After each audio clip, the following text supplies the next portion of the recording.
Bəli, hər axşam olduğu kimi bu axşam da aparıcınız mən Ceyhun Həsənli qaydaları pozma verilişindən hər birinizi salamlayırıq.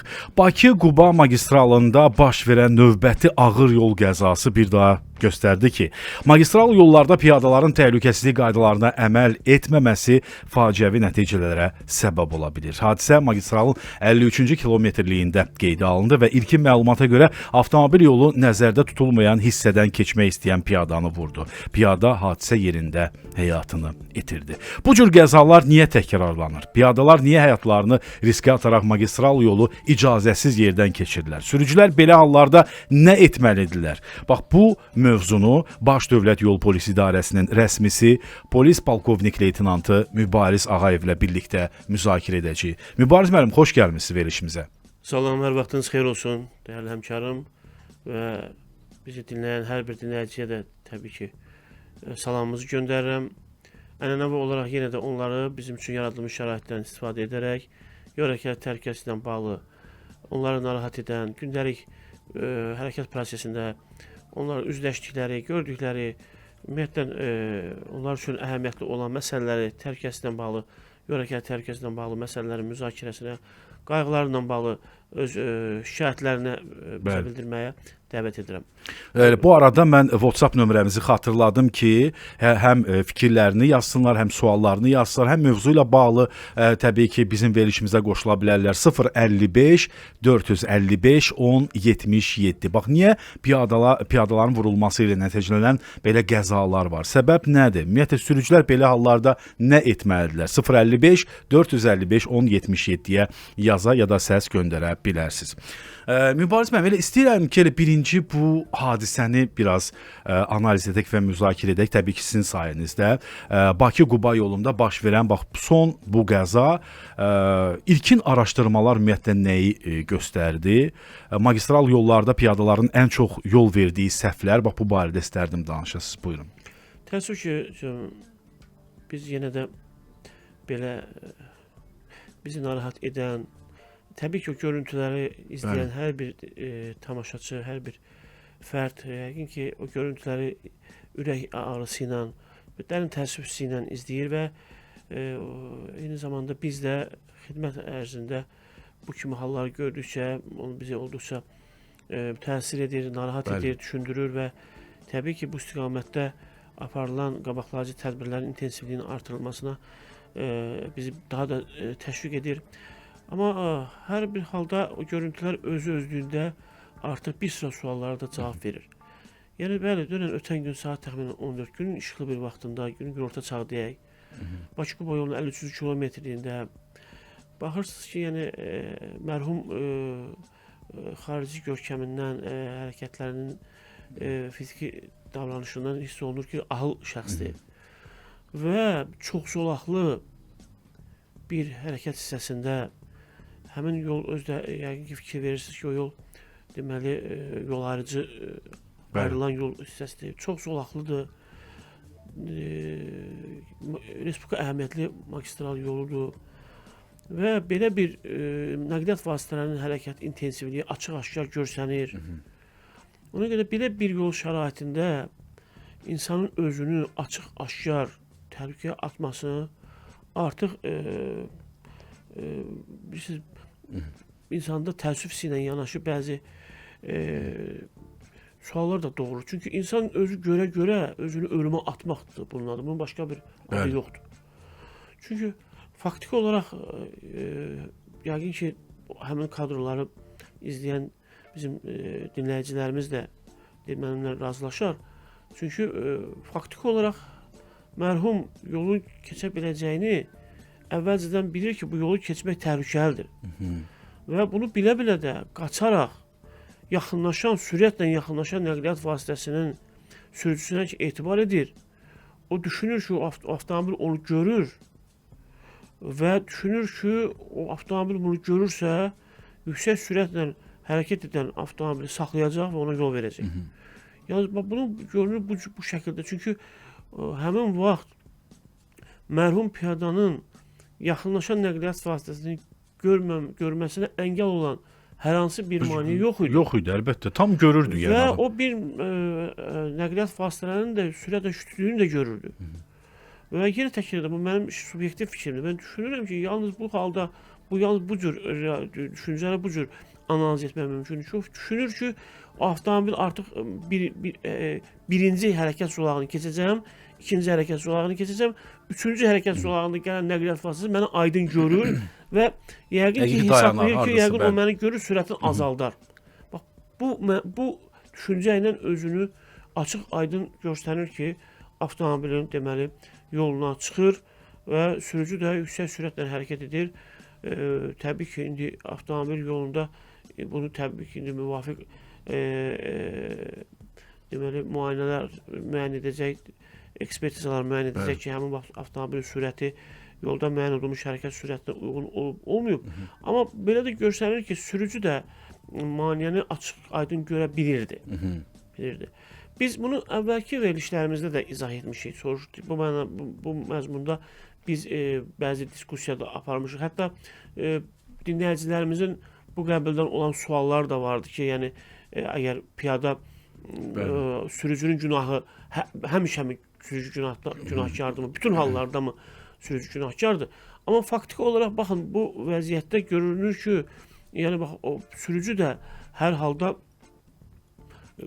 biz piyadanın hərəkətlərinə təbii ki, haqq qazandıra bilmərik. Bu birmənalı olaraq bunun yenə deyirəm, bir mübaliğəsi demək olar ki, həmin şəxs mərhum özünü günahkardır deməyim. Faktiki olaraq görünən odur ki, o özünü bilərək özünü ölüm atdı. Hətta belə bir fikirlər də var ki, həmin şəxs özünü, mən rəylərdə baxırdım, dedilər ki, sanki elə bir özü bezib, özünü atıb. Bu kimi fikirlər də var. Bu manipulativ fikirlərdir. Xeyr, elə deyil. Çünki biz görürük ki, həmin şəxs aramla yaxınlaşır. O, həmin hərəkət hissəsinə qədər başqa bir digər yolun hərəkət hissəsinə keçmişdi. Yəni, biz bunu kadrlardan indi imkanımız olsaydı göstərərdik. Dediyim kimi, həmin avtomobil yolu deməli, haçalanan, yəni ayrılan yol ayrıcıydı və o bir hissəni artıq keçib gəlmişdi. Bir hissəni keçib gəlmişdi. Həmin deməli, ayrılan yol ayrıcıda dayandı, gözlədi və o birinci, ikinci zolaqda gedən avtomobilləri buraxdı rahat şəkildə. Əgər bu rəyi yazan adamlar diqqətli olsaydı, belə bir fikir olsaydı, gedib üçüncü zolaqda niyə özün maşının altına atırdı? Elə birincidən bəli bunu edərdi. Yəni, yaxınlaşan nəqliyyat vasitəsilə bir addım atsa, o da... Yəni, bu intihar cəhdi deyil. Qətiyyən, bunlar bu tamamilə, bu səhlənkarlıqdan başqa, bu cinayətkarcasına özünə güvənmədir. Bunu belə deyilir. Çünki adam dəfələrlə görünür bu cür qayda pozuntularına yol verib. Çünki o çox rahat şəkildə, yenə təkrar edirəm, o daha bir çox zolaqlı hərəkət yol hissəsini keçib gəlmişdi. Aramla da hərəkət edirdi, rahat idi və o gözlədi birinci, ikinci zolaqda avtomobillər çıxsın. Yenə təkrar edirəm, bu mənim subyektiv fikrimdir. Amma düşünürəm ki, o kadrları görən dinləyicilərimiz də mənimlə şərik olarlar, mənim fikrimlə razılaşarlar ki, o düşündü ki, üçüncü zolaqda, yəni sürət zolağında olan avtomobil onu aydın görəcək və sürətini zəiflədəcək. O düşündü ki, bu vaxta qədər o yolu keçib qutara bilər. Ona görə bax, bu yanlış düşüncə. Ümumiyyətlə, məsələyə biz keçən dəfə də bunu efirimizdə aydın şəkildə dedik ki, yol konstruksiyasında, yol infrastrukturunda piyadalar üçün piyada səksi inşa olunur. Avtomobillər üçünsə avtomobil zolağı, avtomobil yolu. Yəni, hər kəsin öz yolu var. Yəni, görüldüyü kimi, yəni bu milyon hektarlarla bəlkə də deyim yer üzündə bu konstruksiya belə qurulur. Bu ərazilər buna görə, bu təyinatı budur ki, piyada üçün piyada səksi inşa olunur. Avtomobillər üçün isə 1 zolaqlı, 2 zolaqlı, 3 zolaqlı, 5 zolaqlı, 7-8 zolaqlı avtomobil yolu çəkilir, inşa olunur. Müvafiq infrastruktur yaradılır ki, bunun təyinatı, bu yolun təyinatı məhz avtomobillərin həmin zolaqda, həmin yolun hərəkət hissəsində rahat, təhlükəsiz, fasiləsiz hərəkət etsin.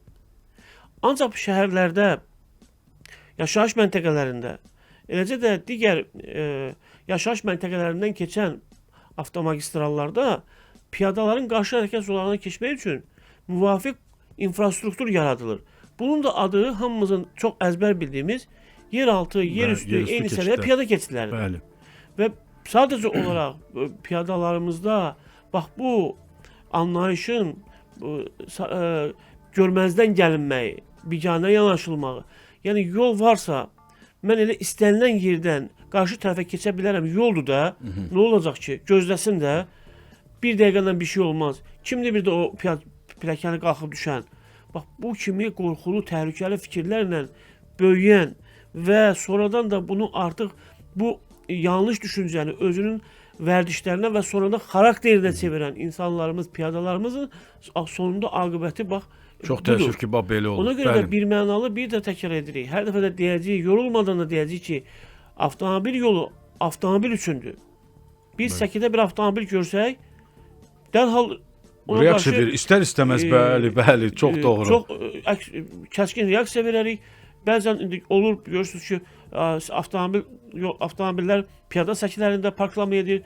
Çox haqlı olaraq da insanlarımız, piyadalarımız etirazını bildirir, ictimai qınaq obyektinə çevrilir və müvafiq tədbirlər görülür, cərimələr tətbiq olunur və s. Çünki doğrudan da avtomobilin axı piyada səkisində nə işi var? Amma eyni zamanda bunun tərsi də düzdür. Piyadanın da avtomobil yolunda nə işi var? Çox təəssüf ki, piyadalar daha çox bəli, indi təbii ki, aydın məsələdir, piyadalar daha çox, bəli. Təbii ki, istənilən avtomobil sürücüsündə bu təbii ki, yəqin bu fikrimi normalda hər hansı bir sürücünün ağlından keçməz ki, normal bir sürücünün ki, mən piyada səkisində hərəkət edirəm. Belə bir düşüncə tərzi olan adam artıq digər məsələdir, hansı problemi var adamın. Amma bir piyadanın avtomobil yoluna çıxanda bu cür düşünmür. O sanki mən düşünürəm ki, əksər piyadalar ümumiyyətlə bunun fərqində deyil. O düşünür ki, bəli, sağa baxdı, sola baxdı, bilirsiniz, dəfələrlə görmüsünüz, mən bəlkə də yumuşaq ifadə edirəm. Dəfələrlə özünüz də görmüsünüz, müşahidə eləmişsiniz ki, qulağında telefon və ya da qulaqçıq və ya hansısa öz məşğuliyyəti ilə özünü qarşı tərəfə keçmək istəyir, elə də keçir gedir. Heç bu düşünmür ki, bura avtomobil yoldur, mənə maşın vurar, avtomobil məni vurar, toqquşar və görür başqalarına da narazılıq yaradır. Hətta bir balaca da belə incir də ki, nə olub? Bir saniyənin dünya dağılmaz. O deyib borclu çıxardır insanları. Haqlı, haqsız olurlar. Bax, həmin o bir dəqiqə nə olacaq fikri, bu fikri çox yanlış bir tendensiyadır, yanlış bir gətirib sonu faciəyə geri dönüşü mümkün olmayan itkilərə gətirib çıxardır ki, bir dəqiqədən nə olacaq ki? Həmin o bir dəqiqə insanın həyatını bir dəfəlik son qoya bilir. Həmin o bir dəqiqə böyük bir zaman kəsiyidir. Həmin o bir dəqiqədə mühərrik dayanmır. Həmin bir dəqiqədə təkərlər fırlanır. Həmin o bir dəqiqədə avtomobilin sürətindən asılı olaraq 100-200 metr məsafə qət edə bilir. Siz isə sadəcə olaraq bir canlı və bizi avtomobildən müdafiə edən hər hansı bir konstruksiya yoxdur. Avtomobil toqquşur, avtomobilin konstruksiyası var. Bufer, bamper, bufer, motor hissə, avtomobil ümumi kuzov konstruksiyası və s. Amma insanı qoruyan nə var?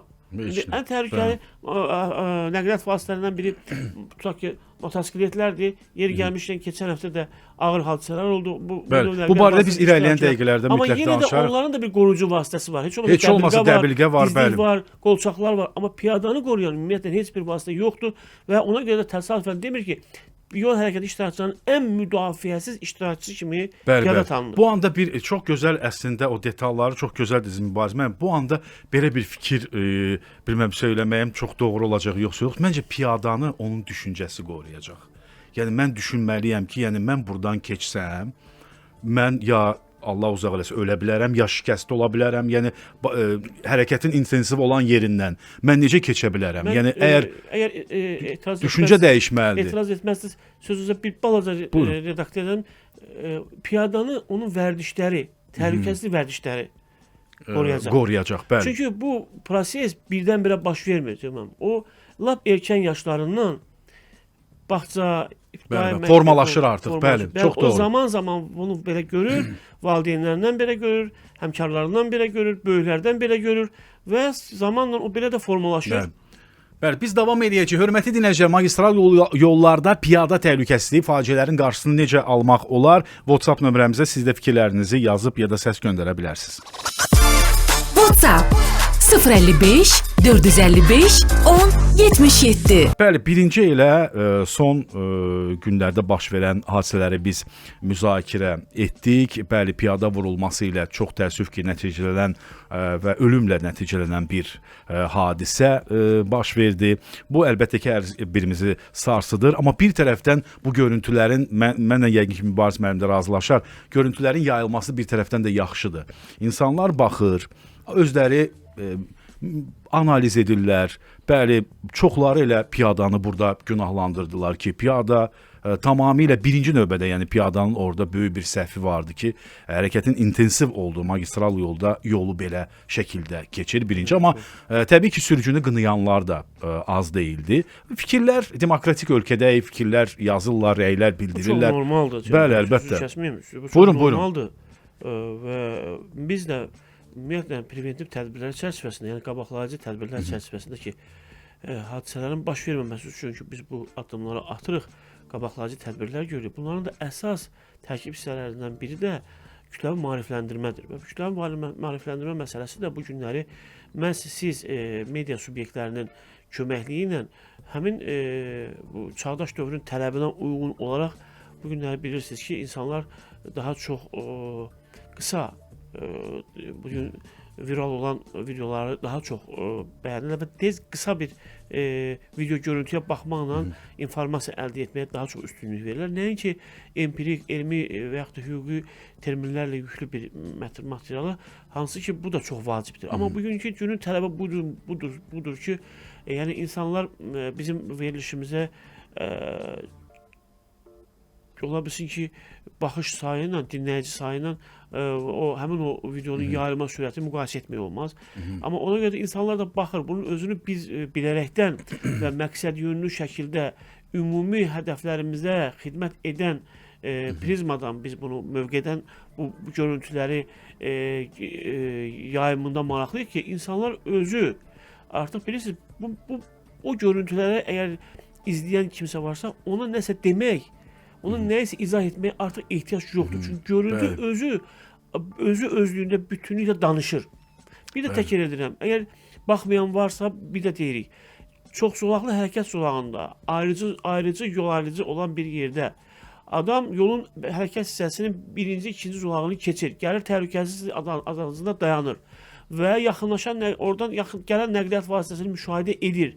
Görür ki, o uzaqdadır və sonuncu zolaqda olan avtomobilin sürətini nəzərə almadan başlayır birinci hərəkət zolağını keçir və düşünür ki, o hərəkətini başa çatdıracaq və o gələn sürücü də sürətini azaldacaq. Ancaq bütün bizim bu dediklərimiz, bu hekayə yalnız onun subyektiv fikirləri idi. Amma həmin sürücü o piyadanı görmə imkanı var idi, amma vaxtında görə bilmədi. Piyada özü də o avtomobilin sürücüsünə etibar etdi ki, o sürətini azaldacaq, o da azaltmadı. Ümumiyyətlə, çünki məsələnin orada piyada həmin vaxt o yolda olmalı deyil. Bəli. İşarəsidir ki, piyadanın da belə düşünməyiz çox sadəlövhlükdür. Bir Yəni tərəfdən indi bu məsələnin bir tərəfi də var da. Tutaq ki, bu piyada ola bilsin ki, mən bu hadisədən danışmıram, tamamilə, yəni mən dinləyicilərimiz başa düşdü, tamamilə başqa bir mənzərə təsəvvür edək, eyni situasiyada bir anlamsız bir şəxs və yaxud da ki, tutaq ki, alkoqollu içkinin və yaxud narkotik vasitələrin təsiri altında olan bir şəxs və yaxud da ki, ümumiyyətlə anlamsız bir şəxs və yaxud da bir uşaq və yaxud da bir digər bir canlı təsadüfən həmin yolun hərəkət hissəsindən çıxıb. Onda bu sürücü yaxınlaşan sürücü sürətlə o yaxınlaşan maneəni, yola çıxan maneəni görməlidir. Çünki bir də əvvəlcə dedim ki, həmin situasiyada sürücünün o piyadanı görməsini əngəlləyən hər hansı bir mane yoxdur.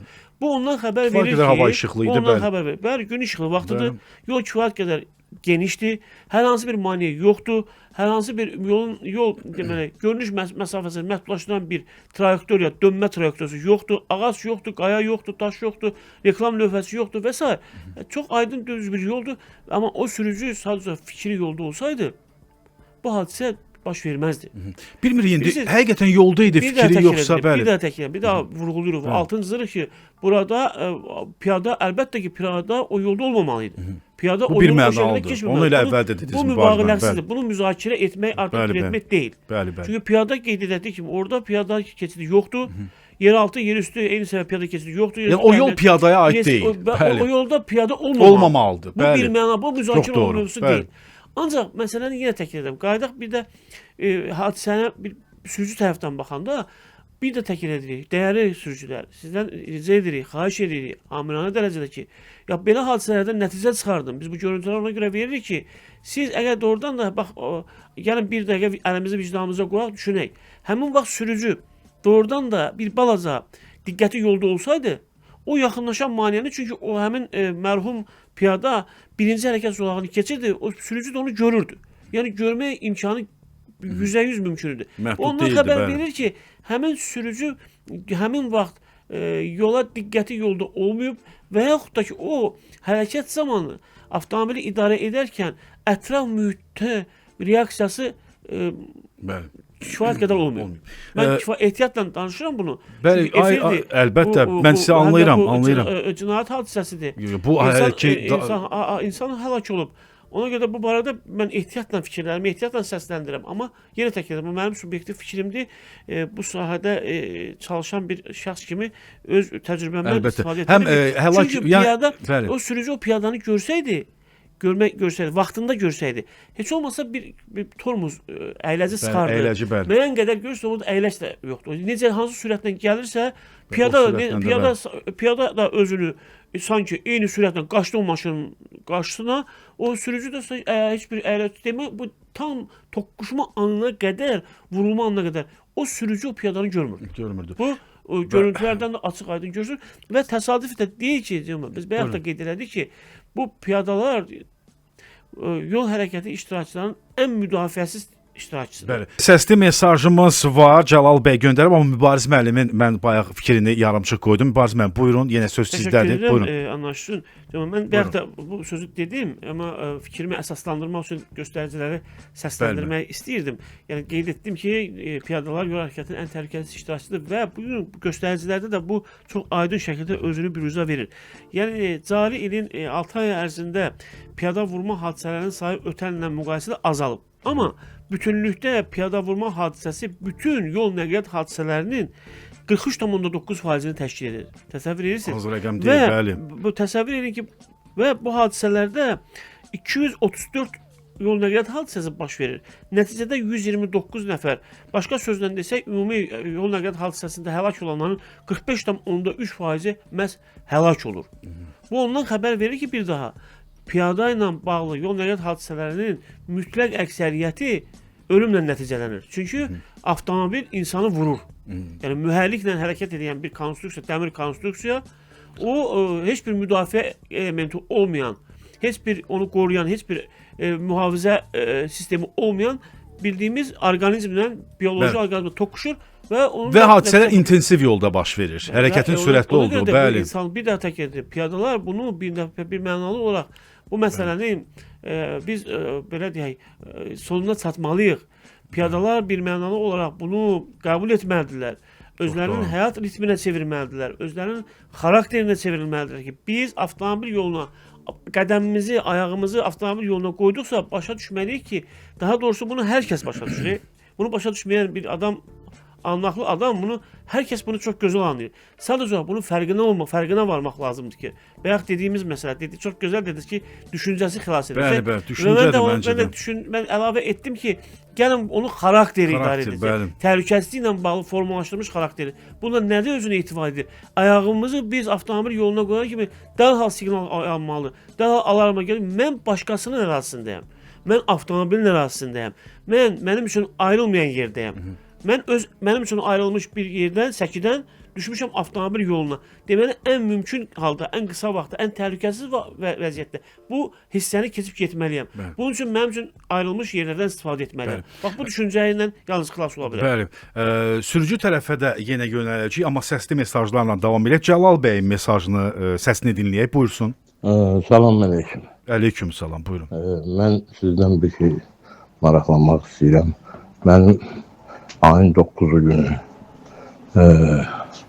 insan sani markalı maşının qapısını pasager açıb, məni gəlib bir dənə ağ rəngli maşın idi, nömrəsini görmədim. Qaçıb getdi, saxlamadı. Mən də biraz keçdi. Çıxdım getdim. Ondan 3 saat sonra gəldilər ki, bəs bizik. Biz elə bildik maşın düzülüb. Amma getdik baxdıq ki, xərci çoxdur. Bizim qardaş saxlayaydın, qay gələydi, sorta gələydi. Bunlar mənə əhəmiyyət vermədi, dedi şikayət edeyim səni. Dedim elə, mən dayanmışam orada, sən çıxıb getmişsən. İndi bu günlərim məni Suraxanlı qaisinə dəvət ediblər. Deyirlər ki, hadisədən qaçmışsan. Deyirəm, mən qaçmamışım, mən yerində olmuşum. Bu səndən sonra şikayət edib, gedib baxmışıq, kamera var, nə var?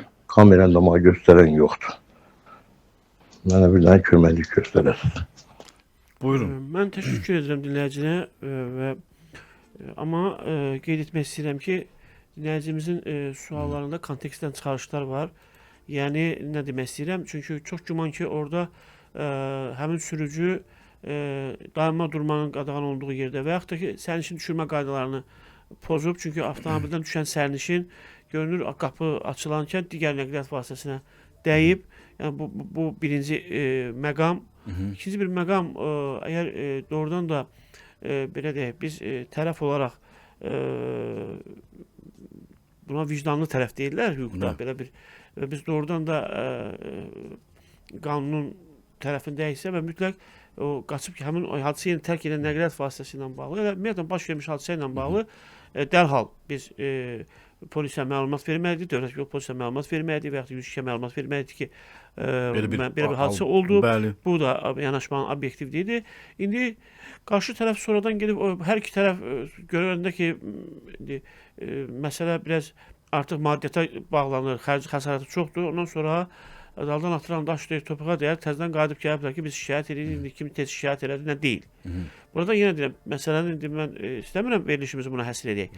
Amma bu məqamları da qeyd etdim ki, müraciətimiz bir tərəfli anlaşılmasın. Yenə təkrar edirəm, burada ittiham var həm də. Tərəflərin hər ikisinin təqsiri göstərilir. Yenə təkrar edirəm. Qapını sərnişin avtomobildən düşərkən digər nəqliyyat vasitəsinə qapı toxunub. Burada deməli sərnişin daşıma, düşürmə, indirmə bu məsələlər sualatdadır. Çünki təqsir bunun qapısı açıb ona dəyib. İndi o birisi sürücü də çıxıb gedib, həmin bu maşın dəymişdirsə, soqquşma vardısa, təmas vardısa, yol nəqliyyat hadisəsi kimi az maddi zərər də olsa, yenə müraciət olunmalıdır. Çünki hadisədir və məsələ. Amma indi yenə də sonuçda məsələ deməli hüquq mühafizə orqanında araşdırılır. Tərəflərin hansı şikayət etməsindən asılı olmayaraq mən düşünürəm ki, məsələyə obyektiv hüquqi qiymət veriləcək. Bu günlərdə indi kameralar deyir var. Sözsüz ki, ölkə bilirsiniz ki, bugün kameralaşma çox sürətlidir, intensivdir, çox şəbəkə mövcuddur. Əlbəttə ki, məsələyə hüquqi qiymət verirlər və zənn etmirəm ki, məsələdə hər hansı bir qeyri-obyektivlik olsun.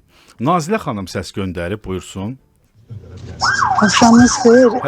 Mən də istəyərdim öz mövqeyimi deyim bu barədə.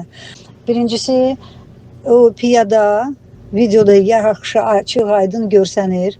Hesab bil ki, o qaçır, maşının altına düşmək. Yox, demirəm ki, özünü öldürmək istəyir, yəni nədirsə. Yəqin ki, yaşlı adamdır. Yenə də o fikirlər baxmalıydı sağa, sola. Nə sağa baxır, nə sola baxır. Heç baxmır maşına. Başını sallayıb aşağı, qaçır. O piyada keçsəydi o yolu, maşın onu vurmazdı. Ola bilsin, maşın keçib, sonra bu insan keçəcəkdi yolu. Amma ikisi də günahlandırmaq olmaz sürücünü nəyə görə? O da şokdadır, o da bilmir. Çatacaq maşın, bu kişi qaça-qaça o matematik, riyazi hesablamanı eləyə bilmir o momentdə ki, neçə saniyə mən oranı keçərəm, bilmir, tormozu basın, basmın. Sürücü özü şokdadır, o da görür bu situasiyanı, bilmir neynəsin, əyləcimi basın, tormozu basın və yaxud daha da sürətləndirsin ki, tez keçim dəyməyim adama. Amma yenə yavaş-yavaş siz bu videonu baxsaz görəcəksiniz ki, günah sürücüdə yox, piyadadadır. O qaçmasaydı, qaça-qaça o yolu keçməsəydi, o sağ qala bir ehtimalı var idi, daha çox. Təşəkkür edirik Nazilə xanım, məsələyə biganə qalmayıb. Mən də öz təşəkkür bildirirəm ki, mənim ən çox bu məsələdə dinləyicilərimizin reaksiyasıdır və biganə qalmamaqdır, laqeyd yanaşmamaqdır. Bunun özünün vətəndaş cəmiyyətinin nümayəndəsi olaraq, həm də yol hərəkət iştirakçısı olaraq məsələyə loyal yanaşılmaması, biganə qalmaması bu özü çox Yaxşı göstəricidir əlbəttə. İctimai iştirakçılıq elementidir və bizi sevindirir. Çünki biz birgə bu məsələləri həll etməliyik. Bizim başqa ikinci bir alternativimiz yoxdur. Və hörmətlə yanaşıram xanımın sözlərinə. Lakin burada bir məsələ də var. Yenə təkrar edirəm. Bu məsələdə ortada insanın, piyadanın həlak olması ilə nəticələnən ağır yol nəqliyyat hadisəsidir, ölümlə nəticələnən və bununla bağlı cinayət işi açılır, istinaq hərəkətləri aparılır. Cinayətlə bağlı prosessual demək qanunvericilik olaraq cinayət təqib üzrə icraata başlanılacaq. Bu artıq müvafiq ekspertizalar məsələn. Bir də bizim şəxsi, bizim burada danışdıqlarımız yalnız bir vətəndaş olaraq, insan olaraq, yol hərəkəti iştirakçısı olaraq məsələyə subyektiv fikirlərimizi əlbəttə, sözsüz, əlbəttə. Biz buna sözsüz ki, hüquqi qiymət vermək kimi bir bizim obyektiv olaraq bir nəysə demək, bəli, çox doğru. Amma bir də təkrar edirəm. Bu görüntülər, istənilən insan bu görüntülərə baxdıqda açıq aydın görünür ki, birincisi bir də təkrar edirəm. Bir daha vurğulayıram. Mənim hədəfim dinləyicimiz Nazilə xanım idi.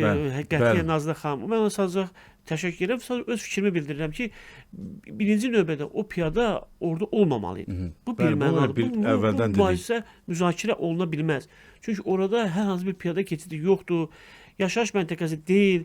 O piyadaya haqq qazandırmaq bugünkü mərhum, indi Allah ruhu şad eləsin. Biz o piyadaya hər hansı bir formada haqq qazandıra bilmərik. Ümumiyyətlə bu məsələ, müzakirə məsələ bugün ona görə buradayıq ki, biz bu həyəcan təbiini ona görə çalırıq ki, o piyada orada olmamalıydı. Ümumiyyətlə olmamalıydı. Yəni siz də belə səhvlərə yol verməyin ki, bax təbii, bax bu görüntüləri biz yaymaqda və insanların müzakirəsinə verməkdə məqsədimiz odur ki, bir mənalı o sonraki məsələlər ki, indi biz düşünürük. Bəli, həmin vaxt indi mən də məcburam öz yenə fikrimi təkrar edəm. Həmin vaxt o mərhum düşündü ki, mən yolu keçə bilərəm. Bilərəm, bəli. Sürücü də düşündü ki, o artıq bir də təkrar, bu mənim yenə subyektiv fikrimdir. Sürücü o piyadanı o şəkildə yolun bir hərəkət hissəsinin birinci zolağa keçdiyini görürdü. Və görmək üçün kifayət qədər imkanı var idi. Çünki o düşündü ki, o dayanar, buna yol verər. Bu versiyada mümkündür. Sürücü də düşünə bilər ki, bu adam artıq yolun bir hissəsini keçdi. Çünki onun keçdiyi hərəkət zolağında başqa bir avtomobil hərəkət edirdi. Amma asta sürətlə hərəkət edirdi. Amma bəlkə də sürücü düşünürdü ki, o birinci hissəni keçib dayanar. Bu keçər, bu sonra inana bilməzdi ki, yəni insan özünü bilərəkdən maşının altına atar. Yəni birdən baş verir bu. Bəli, orada birdən baş verir bu. Düşünür ki, bu məni görüb artıq. Çünki mümkün deyil məni görməsin. Görüb məni, yəqin sürətim azaldar, mən keçib yolu bitirərəm. Amma yenə deyirəm, bu görümlər, bu ehtimallar, bu fərziyyələr özünü doğrultmadı. Çünki bu gec-tez bu cür hadisələr, yenə təkrar edirəm, bu cür meyllər gec-tez gətirib faciəyə çıxarır. Bir gün olmasa da mütləq bu yanlış vərdişlər, bu yanlış yanaşma piyadalar tərəfindən yolun hərəkət hissəsinə, yolun nəzərdə tutulmayan yerdən keçməklə bağlı, hardan gəldi yolu keçməklə bağlı, bax bu cür yanlış yanaşmalar gec ya tez insanın həyatında bax bu kimi faciələrə gətirib çıxara bilər. Bunun ehtimalı böyükdür. Bəli, mən Mübariz müəllim sizə təşəkkür edirəm. Məsələyə hər zaman bütün mövzularımıza çox belə həssas yanaşırsınız, fikirlərinizi bildirirsiniz. Biz də təbii ki, arzu edirik ki, belə qəzalar olmasın. Arzu edirik ki, o düşüncə məsələsi burada çox önəmlidir və mən sürücülərə buradan, elə siz də bayaq qeyd elədiniz, maksimum dərəcədə yollarda ehtiyatlı olun, ayıq-sayıq olun. Bu telefon ki var, bax bu ən böyük, ən çox diqqətimizi çəkən amildir. Həqiqətən də maksimum dərəcədə bu məsələlərdə ehtiyatlı olaq və arzu edək ki, belə qəzalar olmasın ümumiyyətlə. Mən təşəkkür edirəm bir daha sizə. Çox sağ olun ki, gəldiniz və bu vacib olan hadisəni müzakirə elədik və o kontekstdə maraqlı məqamlara da toxunduq, dinləyicilərə də təşəkkürlər. Bir daha xatırladıram ki, Baş Dövlət Yol Polisi İdarəsinin rəsmisi polis polkovnik leytenantı Mübariz Ağayev bugün studiyamızın qonağı idi.